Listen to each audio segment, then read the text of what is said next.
Good morning, we're live. Thank you for joining. Today, it's Wednesday, and we're talking about structure and attitude and how there's levels to this shit, right? As far as where we can get our dog and what they're going to be capable of. Thanks for joining. I'm so happy to be here this morning.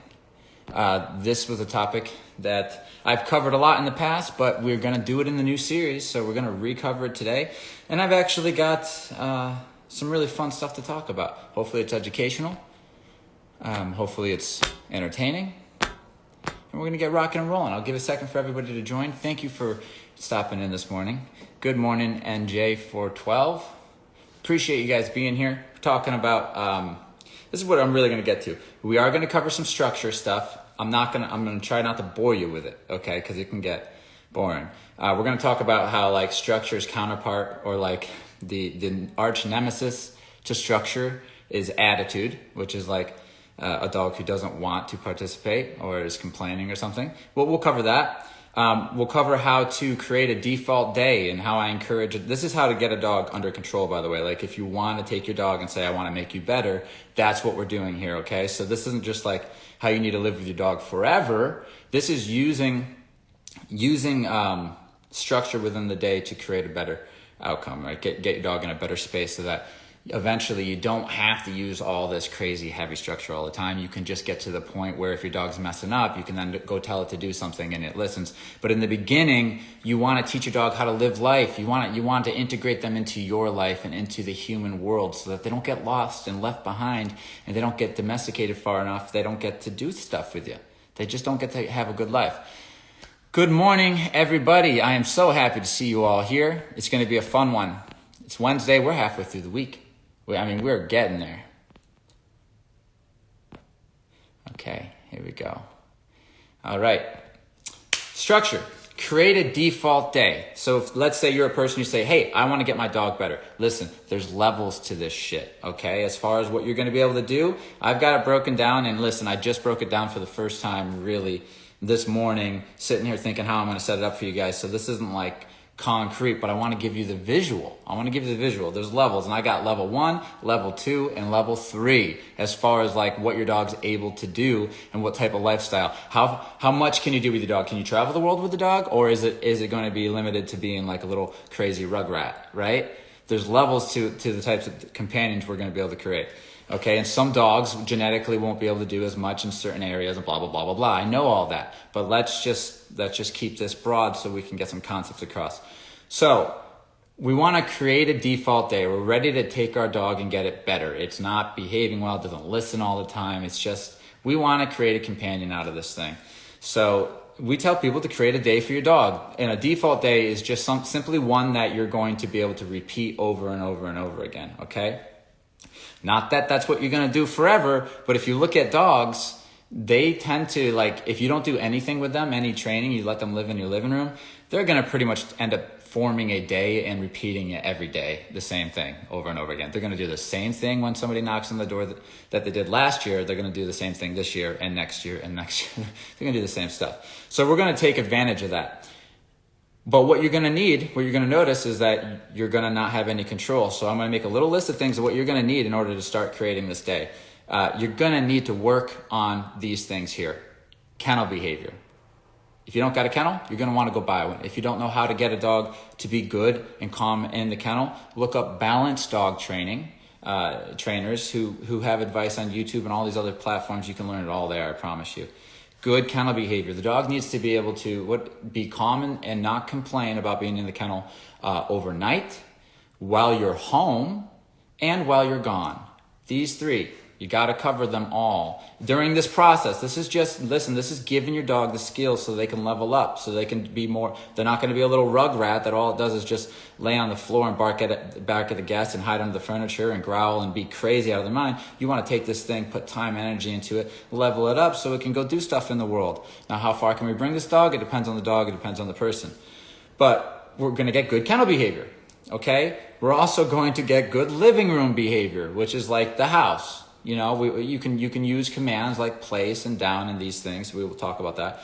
But you need your dog good in the kennel, so when they go in there, everything's good. You don't got to worry about it. You can let it sleep in there. You can put it in there during the day when you don't want to pay attention to it or teach it something and you need it to relax. You can put it in there when you leave and you don't got to worry. You need to get that. Trust me. Okay? Living room behavior.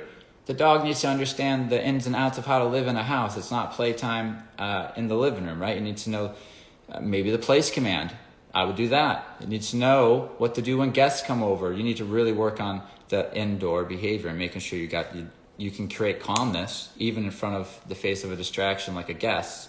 Okay, this is hard stuff, I know. But there's not a lot of stuff. This is a short list, by the way. The next one, you need a good walk around the local neighborhood. So the one where you just open your door and you walk out your door, that walk. You need to master that walk. Don't go and try to do other walks. Don't even worry about it yet. Pace yourself. Master your particular neighborhood, your particular distractions and triggers that the dog might have. We're going to work on that. So we're going to have good kennel behavior. We're going to have good behavior around our house. And we're going to have a good walk. Okay? That's it. That's level 1. That's upgrading a dog who did not have any of that, who was just going crazy in the living room, to having a simple life that, this is a decent life. You get a walk around the neighborhood. That's more than some dogs get. Now, what you're going to want to do is do some basic obedience in this level. You're going to want to do sit. You're going to want to do down. You're going to want to do place. If you don't know what the place command is, it's when you send a dog to a dog bed and they stay on there until you release them. So the rule is they're not allowed to get off until you release them. And that is a good management tool for when you want to teach your dog to not run up on guests. When you have guests over, it's not jumping on the guests. It's not doing any of that crazy stuff to the guest because it's over there on its bed. So it's good management like that, right? So it just makes it easy. You're going to want to proof these scenarios. Proof the kennel. What do I mean by proof? I mean, let's put them in situations to see to make sure they can do it even when it's difficult, right? So like living room behavior. Let's proof the living room behavior after we've taught place and after we've given the basic rules. Let's do setups where we have our friends come over and there's guests. The dog thinks it's the real deal. The friends are there to help us. And we teach the dog not to go up on them in this way and to go over here instead and to wait until we tell you to come over. And when you do come over, this is how you do it. We got to work with our dogs. We're raising them, but we're accelerating the process because we're going after these experiences that you're really going to need. So you go after that, you set it up, all right? Same with the neighborhood and the walk. You're gonna do setups first. If the walk's too much for you, when it comes to walk by organic dogs, where dogs just pass by and your dog might be reactive, then do setups where you have a friend come over with a dog or somebody come over with a dog, and you set up the pass by so that you can keep passing by until your dog gets it right. Of course, you have to learn how to deliver corrections for the unwanted behaviors, for the wrong choices and all that stuff. You're going to have to learn that stuff. But if you follow balanced dog trainers, it's not going to be hard to learn how to teach these 5 basic commands and to learn how to apply some basic corrections that work, okay? This is level 1 dog stuff, okay? This is, and when you're talking about the house behavior and the living room behavior, you go through everything. You go through, can it be calm and on the place bed when we vacuum? Can it be calm and on the place bed when I leave the room? Can it be calm when there's food in the room and I leave the room and I tell him to stay on the place bed? Can he respect that boundary? This kind of stuff, okay? You also want to do duration. Make sure your dog can be in the kennel for a long period of time. These are things it's going to need to know if it's going to be traveling with you, or if it's got to go to the vet, or if it's got to go to a place like ours. You need a kennel. It lives with humans, and if you're not going to be there because you're on vacation, that dog needs to go in a kennel somewhere, okay? So make sure it's all good there, and then the walk, all right? That's level 1. Now here's the thing. That's going to take time. That's going to take dedication. You can get there. You can get, and this is really good for people who are like, I don't want my dog barking anymore. I don't want him pulling on the leash anymore. I don't want this stress, so I want to bring the dog further so that I can have more control, so the dog stops these bad behaviors and they're calmer and they're healthier upstairs. That's great.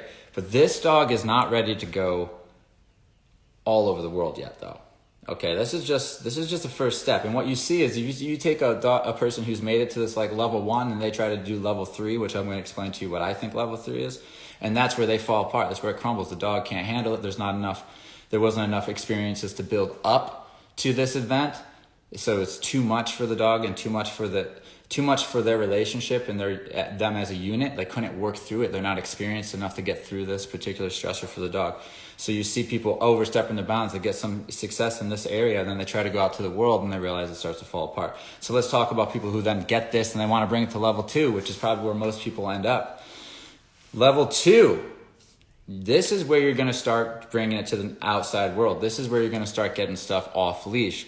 Level 1 wasn't necessarily off leash. This guy was probably on leash, you know. Even if you did off leash stuff, to head towards the next stage, you're still not leaving the property other than that neighborhood walk, which is usually, it's going to be setups anyway, and it's going to be a very easy walk. Level 2, you're looking at off leash training.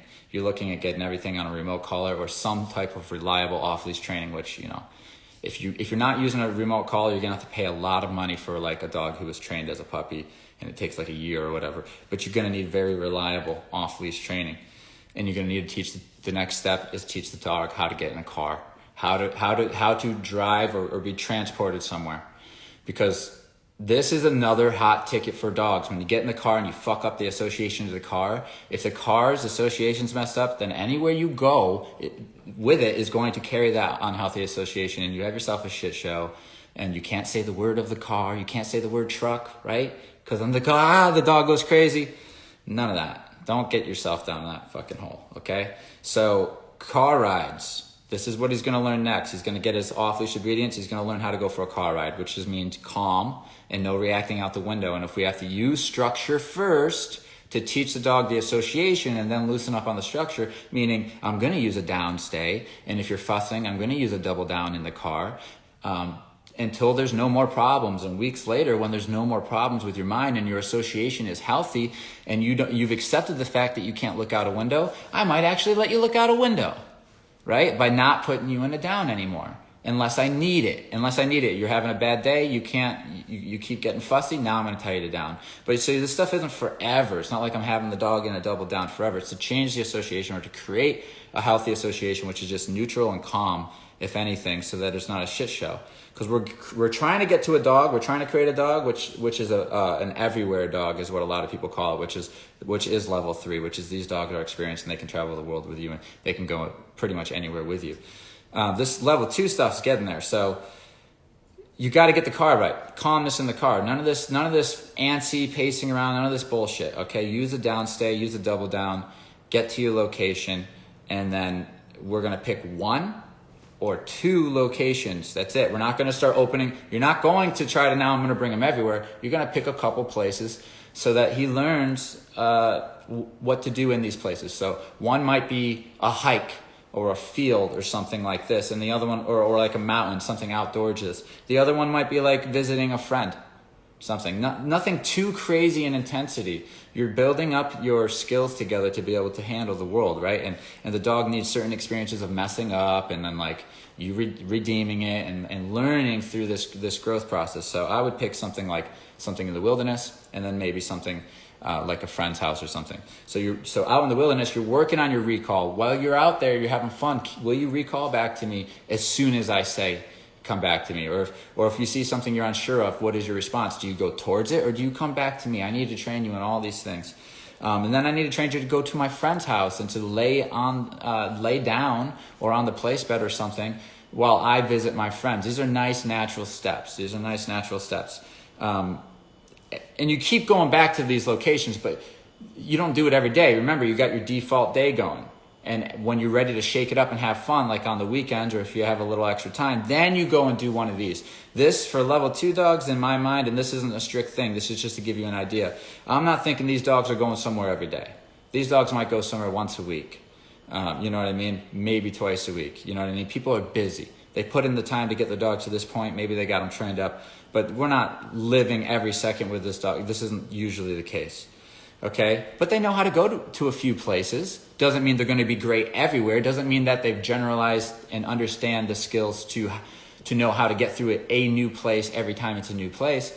That's a level 3 dog. That's a dog who does level 2 for a while and then starts adding in new locations to the point where now the dog's like understands how to get through a new location.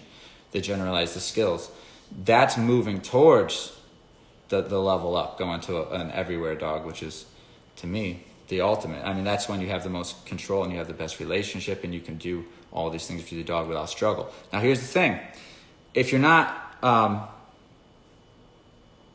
okay, so we got it. So the dog who is level 1 is not leaving their house other than their little neighborhood walk. Usually they can't go anywhere. They're too crazy. Maybe somebody will put them in the car and like driving through the McDonald's drive-through or something, but these dogs aren't really going out in the community. Level 2, they have all the great indoor behavior and all that, but they're also off leash and they're going out into the community a bit and they're starting to learn how to behave in these new places. You got to do that a while. If you drop that and you think, well, now I've had some success bringing them here and here, and now you tried to make it, you think it's an everywhere dog, you think he's ready, and you go out there, it's too much, and then you have a couple bad experiences, you can have some setbacks.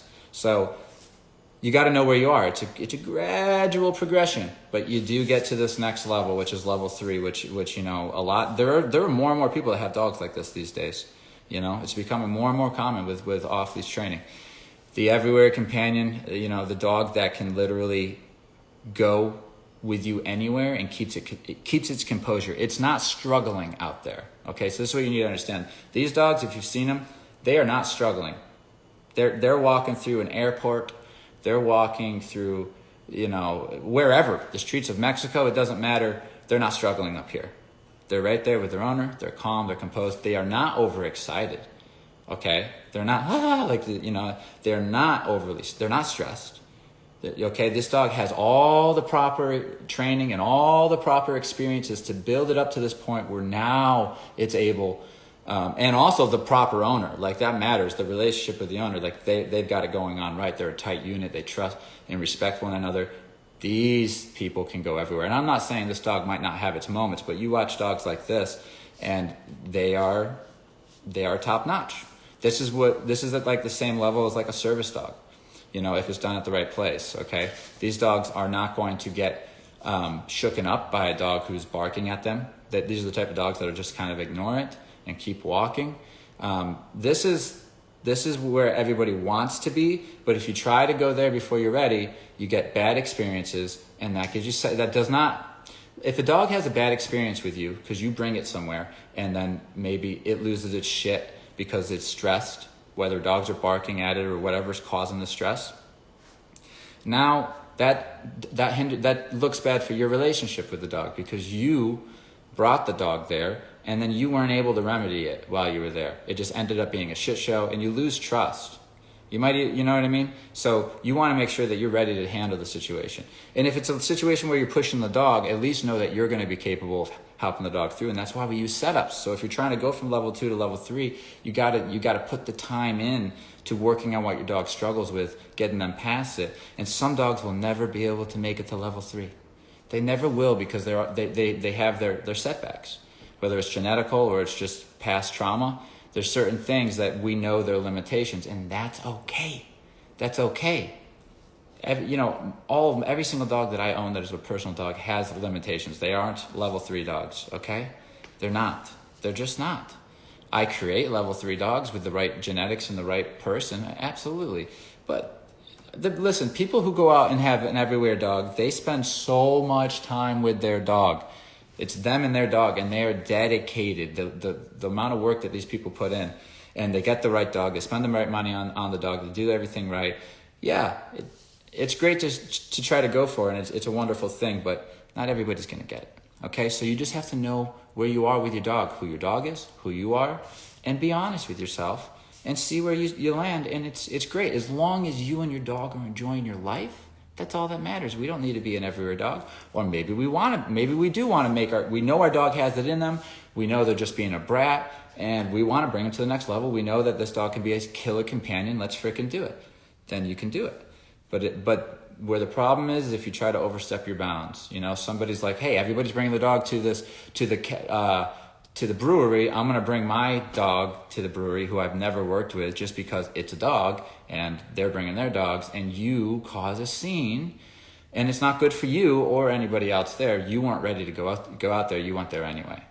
You know what I mean? This kind of stuff. You need to, and it's one thing if you're going there to work on it. It's different if you're going there to work on it. It is. It's like, okay, cool, you're there to work on it. But if you're going there to work on it and you haven't done anything you haven't done the natural progression up to like a brewery setting, it's just gonna fall apart. Okay, so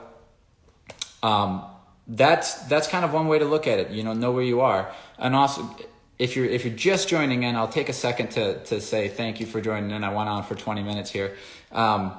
It's Wednesday. I do this show every Monday through Friday around 8 a.m. If you're new, thank you for joining. And if you have any questions or comments at any time, you can leave them in the comments, or any ideas for future lives as far as topics, things you want to learn about, leave them in the comments and we'll go over that. But back to structure, when you're creating your default day, I know the first, people are going to ask, well, what does that look like? And it really depends on your day. You want the dog to fit into your day. You're going to compromise. You have a dog. You want to do things with your dog. That's great. You're going to make that happen. But we're going to make sure that the day isn't stressful for us. We have to make sure that us, the person who owns the dog, we don't want them stressed out because they own the dog. That's not going to go good places. We want them to be happy that they own the dog. So you're going to want to take control. And an ideal example is the dog sleeps in the kennel. This is like a little example. The dog sleeps in the kennel, so everything's good. You don't wake up to a mess. You don't start your day off that way. You go down to the kennel. You let your dog out. You learn how to do all this stuff appropriately, because you could do all this stuff but do it wrong and it won't work. Meaning like knowing that your dog can't rush out of the kennel. It has to wait and all this stuff. You let it out of the kennel. You let it potty, whatever that process looks like to you. And then maybe you put it back in the kennel and you go do human stuff. Now right there in that moment where you put that dog back in the kennel and you go do human stuff, whatever that looks like, if the dog starts complaining, you know where your dog needs to work on. You're like, oh, we need to work on because the dog obviously doesn't want to be in the kennel. It's just in the kennel all night. You let it use the bathroom and now it's back in the kennel. That's a sign right there. That you need to work on this stuff. Go do your human stuff, and then maybe we'll come back down and let the dog out and go for a walk, right?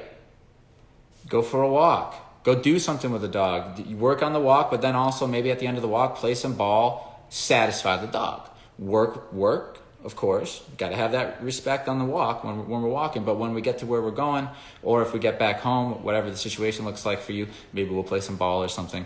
Then after that, though, it's the structure. We're not going to just like, okay, do whatever the fuck you want now for the rest of the day, right? We can't do that because we're trying to create a dog who we can then not have to micromanage and all the bad behaviors go away. We want to continue to tell the dog what to do. So we're either going to tell the dog to go on place or to down or to come into this room and lay down with me, whatever. I'm going to direct you, dog. But hey, if I don't want to direct you, I'm going to put you back into the kennel so I can go do human stuff. All right? I just spent like an hour and a half with you. I think you can spend a couple hours in the kennel now. I'm going to go do work, whatever I got to do. Eventually your dog will get to the point, hopefully, that your dog can, if you want, can go and do these things with you, you know what I mean, without it being hassle. But in the beginning, you're going to want to use that kennel because your dog shouldn't be out unattended to at this point.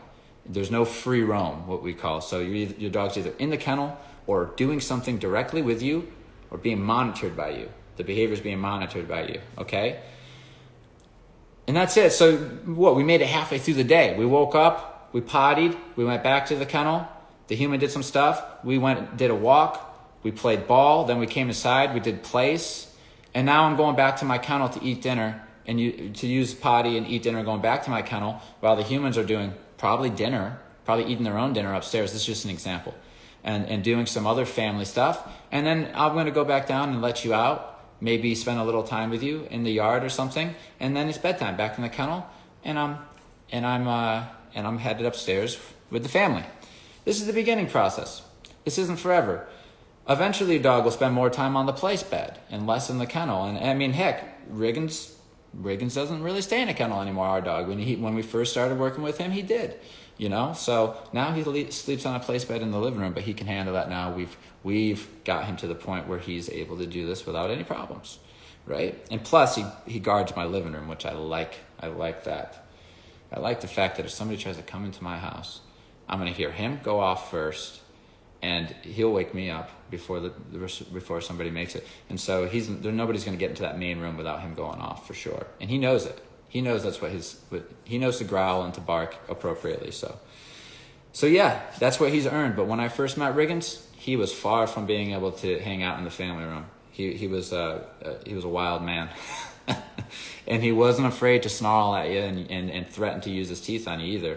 He's given a few snaps at Julie back in the day before she was a trainer, for trying to get him off the bed and stuff like this. We had to straighten up his attitude by taking control of his day. And here's where attitude plays a role in this. The whole thing falls apart. It's like, this does sound good. This sounds good until you start doing it and your dog's like, I'm not listening to you.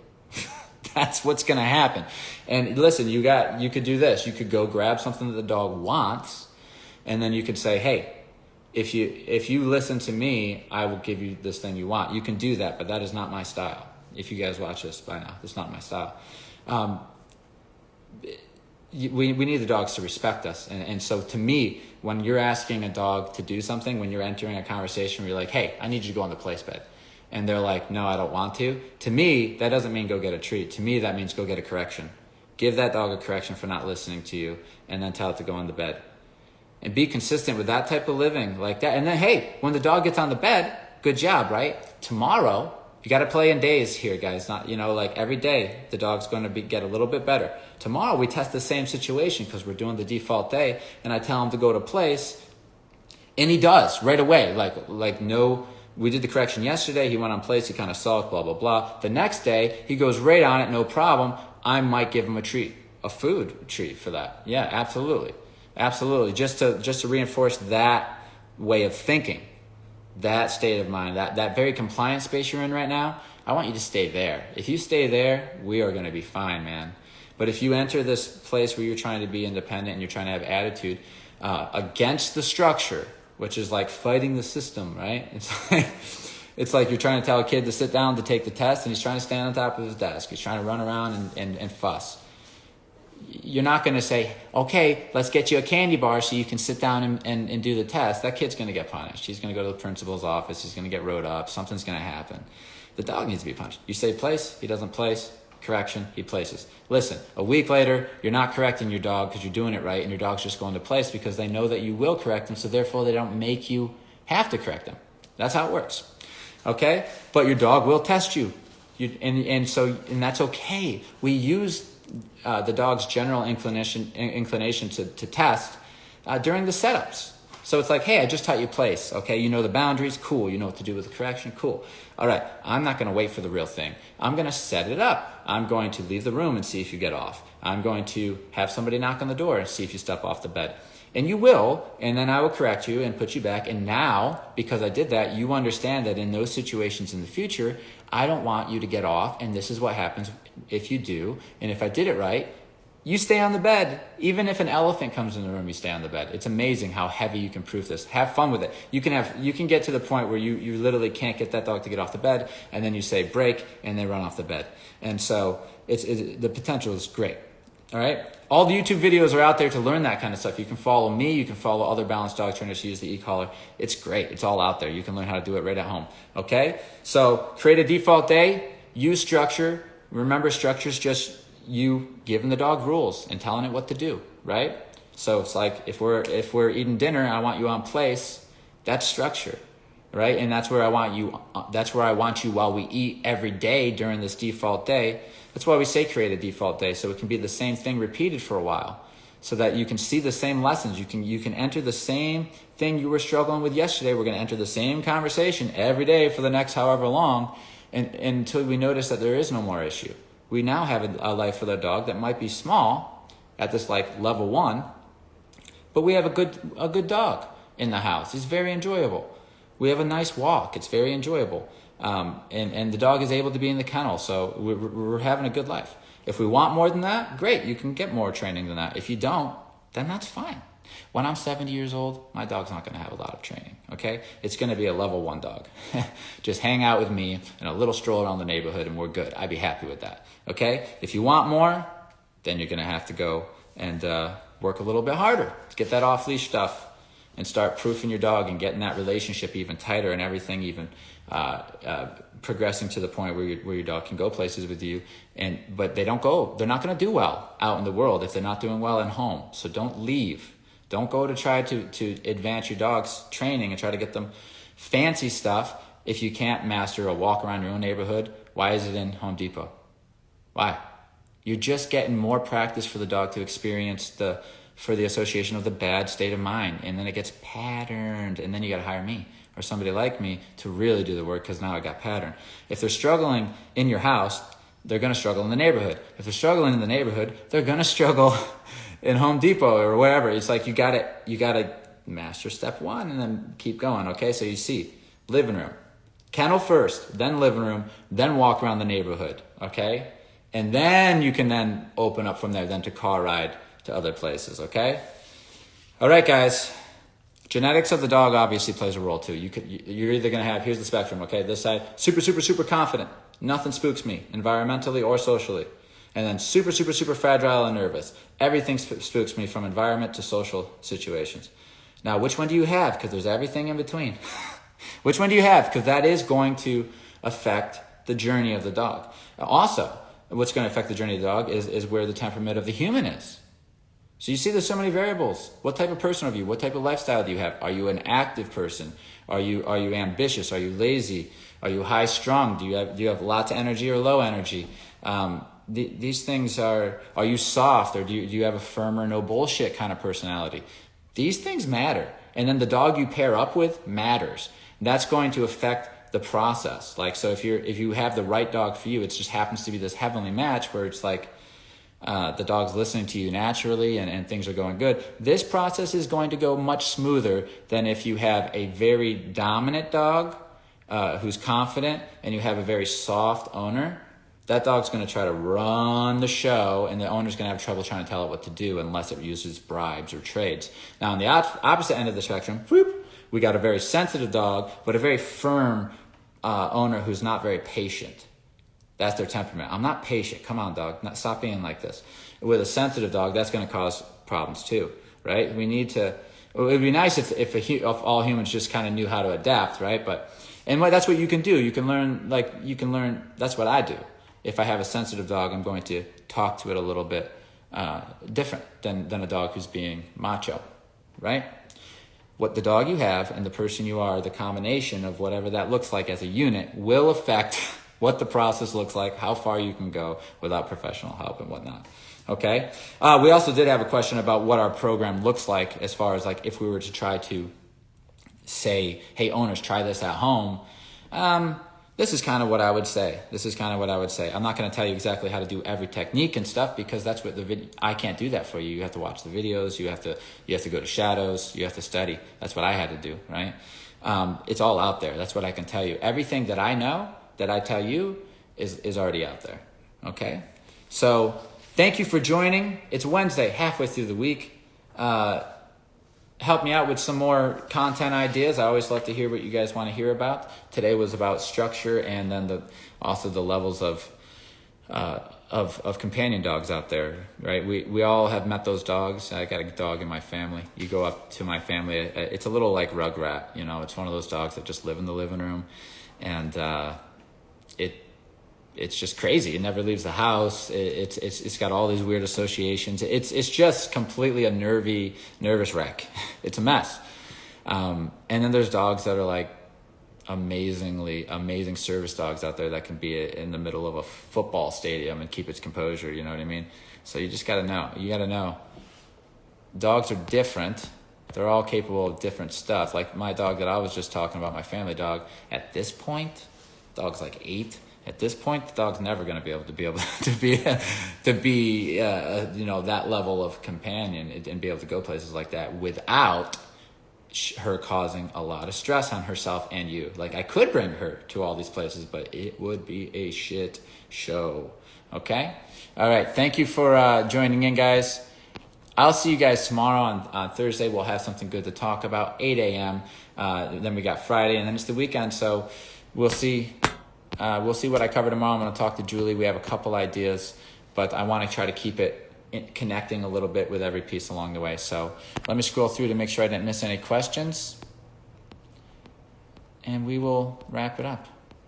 All right, guys, thanks for joining. I appreciate your time. I'll see you tomorrow, 8 a.m.